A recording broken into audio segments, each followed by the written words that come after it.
Bonjour et bienvenue dans Qatar 365, l'émission qui vous propose un regard unique sur Doha et ses environs. Je suis Miranda Hatti. Dans cet épisode, nous profitons du soleil et du vent pour découvrir certains des sites historiques les plus intrigants du Qatar, avec ses anciens forts et ses palais rénovés. Les 4 maisons du patrimoine de Mechereb offrent une extraordinaire leçon d'histoire. Nous replongeons également dans le passé avec l'ancien palais du Qatar et nous nous rendons à Al Zubeira, un site classé patrimoine mondial de l'UNESCO. Je suis entourée par les 4 maisons du patrimoine qui font partie des musées de Mechereb. Ces expositions présentent les fondements de la transformation du Qatar telle que nous la connaissons aujourd'hui. Et Scheherazade Gafour nous fait visiter les lieux pour en apprendre davantage.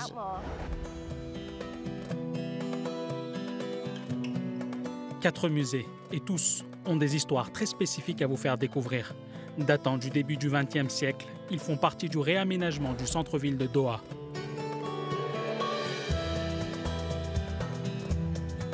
Comme ici, à la maison Bin Jelmoud. C'est l'un des sites permettant de découvrir l'histoire sociale du Qatar. Une des fonctions de la maison Bin Jelmoud est d'honorer la participation des esclaves, leur contribution culturelle et économique à l'État du Qatar et de relater l'histoire qui n'est pas souvent racontée dans cette partie du monde. Les pièces et les couloirs du musée permettent d'expliquer cette période de l'histoire à travers ces civilisations. À mesure que nous avançons dans le musée, nous découvrons le patrimoine historique de ce lieu, ce qui prouve qu'il est important pour les touristes comme pour les locaux de bien connaître leur histoire. Les visiteurs peuvent s'engager personnellement à diffuser ce message dans le monde entier. Le défi était d'explorer et de présenter une histoire qui repose souvent sur une transmission orale, en utilisant la technologie à côté des panneaux explicatifs habituels, ce qui, à mon avis, enrichit l'expérience. Les visiteurs peuvent également découvrir la maison du fils du fondateur du Qatar moderne. Connu sous le nom de Nexus de Mechereb, cet édifice retrace l'histoire de la région. Sans aucun doute, la période de la fondation est la plus importante dans l'histoire du Qatar.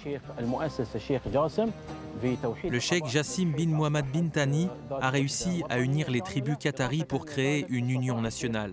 Il a su établir des liens avec les différentes puissances internationales présentes à l'époque dans le Golfe, comme la Grande-Bretagne et l'Empire ottoman.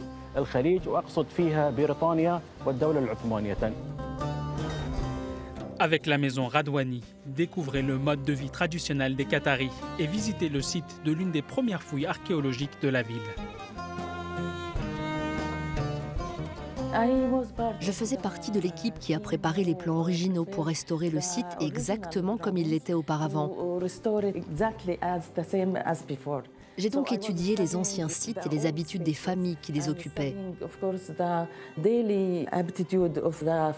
J'aimerais que la nouvelle génération puisse entrer dans cette maison et ressentir les mêmes sentiments que nos grands-pères.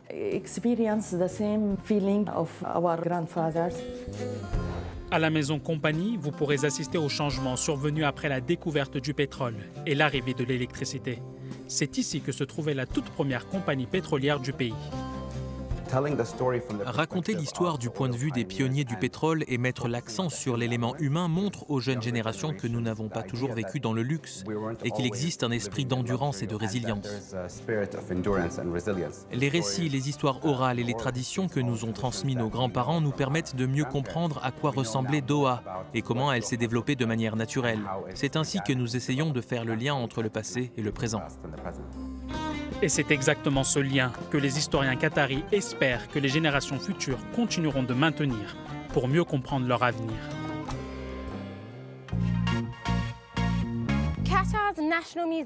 Le musée national du Qatar regorge d'objets historiques et de patrimoine. C'est le cas de l'ancien palais qui a été rénové et restauré pour faire revivre le passé. C'est l'endroit idéal pour s'entretenir avec la docteure Alexandrine Guérin, conservatrice de l'archéologie et de l'histoire ancienne du musée. Elle explore les fouilles archéologiques du Qatar depuis les années 80.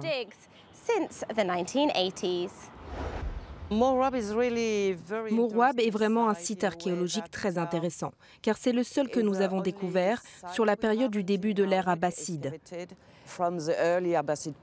C'est une phase très importante dans l'histoire du Qatar islamique. C'est en quelque sorte le début de l'âge d'or. La première fois que je suis venue au Qatar, c'était en 1981. J'étais alors étudiante à la Sorbonne à Paris et j'ai eu la chance de participer aux premières fouilles de la mission française. Et après cela, je suis vraiment tombée amoureuse du peuple bédouin. Vous êtes donc venu pour la première fois sur le site de Mourouab dans les années 80. Qu'est-ce que ça vous a fait de venir ici ? C'était une expérience merveilleuse. Déjà, c'est un site archéologique vraiment célèbre et très grand. Il y a plus de 240 cellules et chambres, une mosquée et un fort. C'est vraiment un site archéologique complet pour nous, les archéologues. Quels sont les points forts du musée national en matière d'archéologie ? Nous avons construit beaucoup de modèles à partir de grands sites archéologiques comme Al-Khor, dont la période d'occupation s'étend du 1er millénaire avant Jésus-Christ au début de l'islam, au 7e siècle. Dans ce musée, il y a environ 900 objets. Dans certaines vitrines, nous n'avons que 5 pièces parce que nous n'avons pas trouvé beaucoup de sites archéologiques correspondant à cette période. Mais dans une autre vitrine, il peut y avoir plus de 100 pièces. Parlez-nous de certains des objets que nous pouvons voir ici. Il s'agit d'objets qui reflètent vraiment bien la vie quotidienne. Comment les gens vivaient, ce qu'ils mangeaient, quel type de poterie ils utilisaient. Et avec toutes ces informations, nous essayons de reconstruire la vie quotidienne des ancêtres des Qataris. Nous sommes ici au Vieux Palais qui fait partie du musée national. C'est tellement beau et paisible. Comment a-t-il été restauré et rénové tout en conservant son histoire ?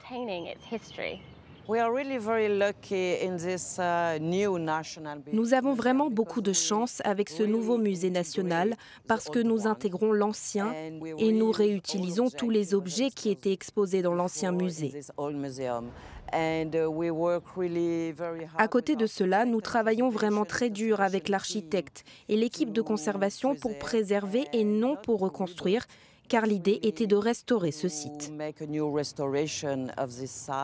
Et maintenant, comme vous l'avez dit, c'est vraiment un endroit paisible, avec de la végétation, de vieux arbres et le jardin autour. Ils ont réussi à garder la même vision complètement protégée maintenant par le nouveau musée national, qui a une nouvelle architecture.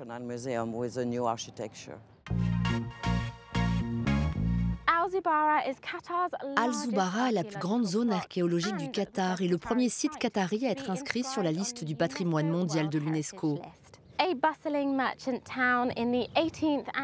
Ville marchande animée au XVIIIe et XIXe siècle, ces vestiges archéologiques témoignent de ce qui fut autrefois un centre politique et culturel florissant dans le golfe Persique. Voyons cela de plus près. Al-Zoubara attire de nombreux visiteurs désireux de découvrir l'histoire de cette région côtière. Le docteur Ferhan Serkal et ses collègues cartographient le site pour créer de nouveaux parcours de visite.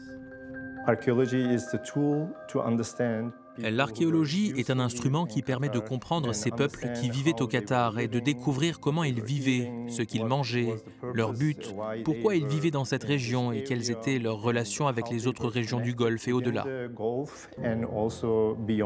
Le Qatar a prospéré en dehors du contrôle des puissances ottomanes, perses et européennes. Il est donc important de comprendre l'histoire de la région parce qu'elle est au fondement du paysage politique actuel. Ce site comprend les vestiges de maisons, de cabanes de pêcheurs, d'étroites ruelles, de mosquées et même d'un palais. Une couche de sable provenant du désert a protégé la cité, ce qui a permis à une grande partie de celle-ci d'être naturellement préservée.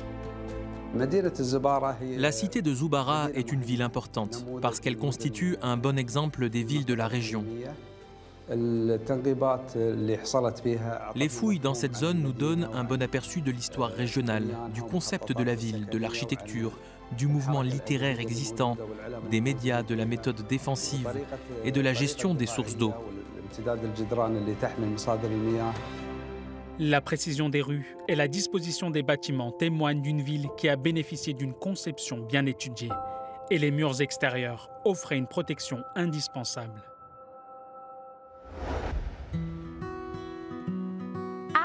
Le fort d'Al-Zubarah a été construit par le cheikh Abdullah bin Jassim Al Thani en 1938. Il faisait partie d'un système de défense complexe. Il s'agit de l'un des nombreux forts de ce type. Chacun d'entre eux était placé stratégiquement le long du littoral du Qatar afin de permettre au pays de contrôler l'ensemble des ressources en mer et en eau douce de la région. Aujourd'hui, le fort abrite un centre d'accueil pour les visiteurs et donne un aperçu sur la vie quotidienne dans cette ville de marchands de perles. L'une des découvertes les plus intéressantes de ces dernières années est une perle retrouvée dans une tombe du Néolithique. Cela montre que la tradition de la pêche aux perles ne date pas seulement du XVIIIe ou du XIXe siècle. La perle trouvée à 6500 ans et témoigne de la continuité de la tradition de la pêche aux perles dans cette région. Cette colonie était autrefois un centre régional du commerce de perles. Mais après avoir été revendiquée par différentes puissances du Golfe, elle a été réduite en cendres en 1811. La ville a été reconstruite, mais finalement abandonnée au début du XXe siècle, avant de devenir ce qu'elle est aujourd'hui, un témoignage archéologique essentiel d'une époque perdue.